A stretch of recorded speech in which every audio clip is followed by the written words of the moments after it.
Welcome to cooking chef. ಕುದಿನ rice ರೆಡಿಯಾಗಿದೆ, ಮಾಡ್ಕೊಳ್ತೀನಿ. ಲೈಕ್ ಕೊಡಿ, ಬೆಲ್ ಐಕಾನ್ ಪ್ರೆಸ್ ಮಾಡಿ. ಮಾಡುವ ವಿಧಾನಗಳು. Welcome to YouTube channel. ಇವತ್ತು ಏನು ಮಾಡ್ತಾ ಇದ್ದೀನಿ ಅಂದರೆ ಟಿಫನ್ಗೆ ಸಿಂಪಲ್ ಆಗಿರೋದು ಕುದಿನ ಪಲಾವ್ ಮಾಡ್ತಾ ಇದ್ದೀನಿ. ಅದು ಹೇಗೆ ಮಾಡೋದು ಅಂತ ತೋರಿಸ್ತೀನಿ ನೋಡಿ. ಫಸ್ಟು ತರಕಾರಿ ವಾಶ್ ಮಾಡ್ಕೊಬೇಕು. ಏನೇನು ತರಕಾರಿ ಅಂದರೆ ಕ್ಯಾರೆಟು, ಹುಳಿಕಾಯಿ, ನೌಕೋಲ್, ಬಟಾಣಿ. ನಾವು ಬಟಾಣಿ, ಹಸಿ ಬಟಾಣಿ ಇದ್ದರೆ ಹಸಿ ಬಟಾಣಿ ಹಾಕೊಬೋದು, ಫ್ರೆಶ್ ಆಗಿರೋದಾದರೆ ಫ್ರೆಶ್ ಆಗಿ ಬಿಡಿಸ್ಕೊಂಡು ಮಾಡ್ಕೋಬೋದು. ಇಷ್ಟು ತೊಳ್ಕೊಂಡು ಇಟ್ಕೊಂಡಿದ್ದೀನಿ. ಆಮೇಲೆ ಅದಕ್ಕೆ ಒಗ್ಗರಣೆ ಹಾಕೋಬೇಕು. ಈರುಳ್ಳಿ, ಶುಂಠಿ, ಹಸಿಮೆಣಸಿನ್ಕಾಯಿ, ಬೆಳ್ಳುಳ್ಳಿ, ಪುದೀನ, ಕೊತ್ತಂಬರಿ ಸೊಪ್ಪು, ಮಾಮೂಲಿ ಚಕ್ಕೆ, ಲವಂಗ, ಟೊಮೆಟೊ ಇಷ್ಟು ರೆಡಿ ಮಾಡ್ಕೊಂಡು ಇಟ್ಕೊಬೇಕು. ಬೆಳ್ಳುಳ್ಳಿ ಹಾಕ್ತಾ ಇದ್ದೀನಿ. ಚಿಪ್ಪೆ ಬಿಡಿಸ್ಕೋಬೋದು ಅಂದರೆ ಚಿಪ್ಪೆ ಬಿಡಿಸ್ಕೋಬೋದು, ಇಲ್ಲ ಹಂಗೆ ಹಾಕಾಗಿದ್ರೆ ಹಂಗೆ ಹಾಕ್ಬೋದು. ಹಂಗೆ ಹಾಕಲಿಲ್ಲ ಅಂದ್ರೂ, ಚಿಪ್ಪೆ ಬಿಡಿಸ್ಲಿಲ್ಲ ಅಂದ್ರೂ ಟೇಸ್ಟ್ ಇರುತ್ತೆ.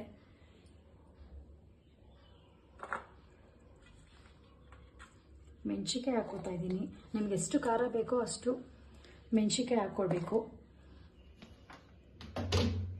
ಇವಾಗ ಪುದೀನ ಹಾಕ್ತಾ ಇದ್ದೀನಿ. ನಿಮ್ಗೆ ಪುದೀನೂ ಅಷ್ಟೇ ಎಷ್ಟು ಬೇಕಾದ್ರೆ ಅಷ್ಟು ಹಾಕೋಬೋದು. ನೀವು ಮನೇಲಿ ಎಷ್ಟು ಜನ ಇರ್ತಾರೋ ಅಷ್ಟರ ಮೇಲೆ ಡಿಪೆಂಡ್ ಆಗುತ್ತೆ. ಇವಾಗ ಕೊತ್ತಂಬರಿ ಸೊಪ್ಪು ಹಾಕ್ತಾ ಇದ್ದೀನಿ.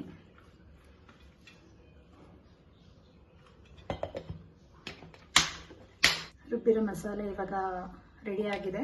ನಾನು ಒಂದು ಸ್ವಲ್ಪ ಚಿಕ್ಕ ಜಾಡಲ್ಲಿ ಮಾಡ್ಕೊಂಡಿದ್ದೀನಿ. ಯಾಕಂದರೆ ನಮ್ಗೆ ಎಷ್ಟು ಬೇಕೋ ಅಷ್ಟು ಎಣ್ಣೆ ಹಾಕ್ಕೊಳ್ಬೇಕು. ಬೇಕಾದ್ರೆ ತುಪ್ಪನೂ ಹಾಕೊಬೋದು. ತುಪ್ಪನೂ ಹಾಕ್ಕೊಳ್ಬೋದು. ನೀವು ಯೂಸ್ ಮಾಡಿದ್ರೆ ತುಂಬ ಚೆನ್ನಾಗಿರುತ್ತೆ ಪಲಾವು.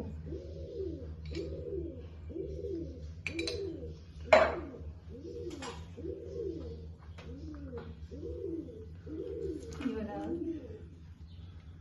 ಪಲಾವ್ ಐಟಮ್ ಹಾಕ್ತಾ ಇದ್ದೀನಿ. ಎಣ್ಣೆ ಕಾಯಬೇಕು ಸ್ವಲ್ಪ. ಈರುಳ್ಳಿ ಹಾಕಬೇಕು. ಈರುಳ್ಳಿ ಹಾಕ್ಬಿಟ್ಟು ಚೆನ್ನಾಗಿ ಅದು ಫ್ರೈ ಆಗಬೇಕು. ಫ್ರೈ ಆಗಬೇಕು.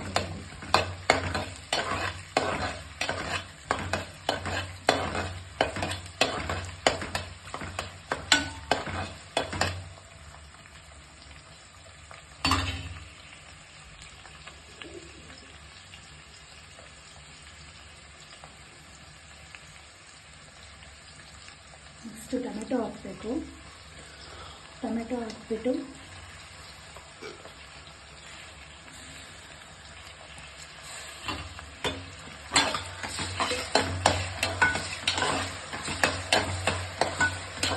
ಟೊಮೆಟೊ ಹಾಕಿದ್ಮೇಲೆ ಸ್ವಲ್ಪ ರುಚಿ ಹಾಕಿದ್ರೆ ಸ್ವಲ್ಪ ಬೇಗ ಬೆಳೆಯುತ್ತೆ ಟೊಮೆಟೊ. ಅದರಿಂದ ಸ್ವಲ್ಪ ರುಚಿ ಹಾಕೊಬೇಕು. ಸ್ವಲ್ಪ ಲೈಟಾಗಿ ಹಾಕೋಬೇಕು. ಆಮೇಲೆ ಬೇಕಾದರೆ ಮಸಾಲೆ ಎಲ್ಲ ಹಾಕಾದ್ಮೇಲೆ ಬೇಕಾದ್ರೆ ಇನ್ನೊಂದ್ಸರಿ ಹಾಕೊಂಡ್ಬೇಕು.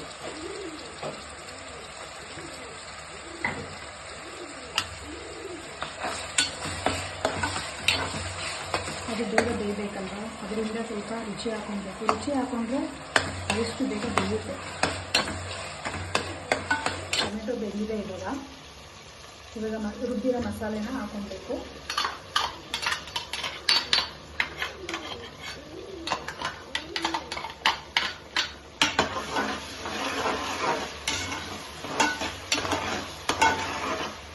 ಸ್ವಲ್ಪ ಫ್ರೈ ಆಗಬೇಕು, ಇಲ್ಲಾಂದರೆ ಹಸಿ ಆಗೋದಿರುತ್ತೆ, ತಿನ್ನೋಕ್ಕಾಗೋದಿಲ್ಲ.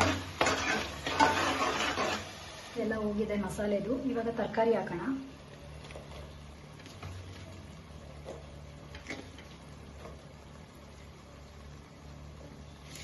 ಕ್ಯಾರೆಟ್,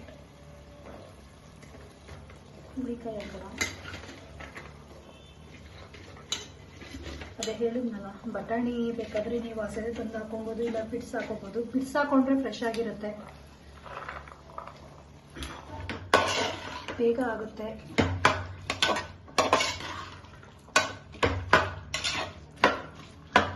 ಮಾಡ್ಕೊಳ್ಳಿ ನೀವು ಮನೇಲಿ, ಟ್ರೈ ಮಾಡಿ ಒಂದ್ಸರಿ.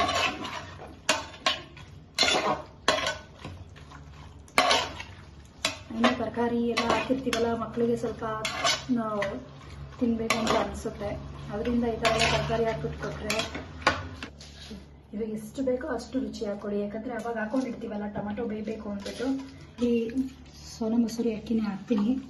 ಅಕ್ಕಿ ಸ್ವಲ್ಪ ತೊಗೊಂಡಿದ್ದೀನಿ, ಯಾಕಂದರೆ ಮಸಾಲೆ ನಾನು ಸ್ವಲ್ಪ ರುಬ್ಕೊಂಡಿದ್ದೀನಲ್ವ, ಅದರಿಂದ ಸ್ವಲ್ಪ ಅಕ್ಕಿ ತೊಗೊಂಡಿದ್ದೀನಿ ನಾನು. ನಿಮ್ಗೆ ಎಷ್ಟು ಅಳತೆ ಬೇಕೋ ಅಷ್ಟು ಅಳತೆ ಮಾಡ್ಕೊಂಡು ಹಾಕ್ಕೊಳ್ಳಿ. ಇವಾಗ ರೈಸ್ ಹಾಕ್ತಾರೆ, ಮಿಕ್ಸ್ ಮಾಡ್ತಾ ಇದ್ದೀನಿ. ನೋಡಿ, ಮನೇಲಿ ಮಾಡಿ ಚೆನ್ನಾಗಿರುತ್ತೆ, ಒಂದ್ಸರಿ ಟ್ರೈ ಮಾಡಿ ಹಾಕ್ಕೊಳ್ಳಿ. ನಿಮ್ಗೆ ಎಷ್ಟು ಬೇಕು ಅಷ್ಟು ನೀರು ಹಾಕ್ಕೊಳ್ಳಿ. ಅದು ಜಾಸ್ತಿ ಹಾಕೋಬಿಟ್ರೆ ಮುದ್ದೆ ಥರ ಹಾಕ್ಬಿಡುತ್ತೆ, ಚೆನ್ನಾಗಿರಲ್ಲ. 15 ಮಿನಿಟ್ಸಲ್ಲಿ ಆಗುತ್ತಿದ್ದು. ಏನಾದರೂ ನೀರು ಹಾಕೊಂತು ಅಂದರೆ ಫುಲ್ ಮುದ್ದೆ ಆಗುತ್ತೆ. ಏನಿದ್ರು ಪಲಾವು ಎಲ್ಲರೂ ಉಡುಡಿಯಾಗಿದ್ರೇ ತಿನ್ನೋಕ್ಕೆ ಚೆನ್ನಾಗಿರುತ್ತೆ. ಇವತ್ತು 2 ವಿಸಿಲ್ ಕೂಗಿಸ್ಕೊಂಡ್ರೆ ಸಾಕು. ಆಫ್ ಮಾಡೋಣ. ಹಾಕೊಂಡ್ಮೇಲೆ ಪುದೀನ ಪಲಾವ್ ರೆಡಿಯಾಗಿದೆ. ಮಾಡ್ಕೊಳ್ಳಿ, ಟ್ರೈ ಮಾಡಿ, ತಿನ್ನಿ.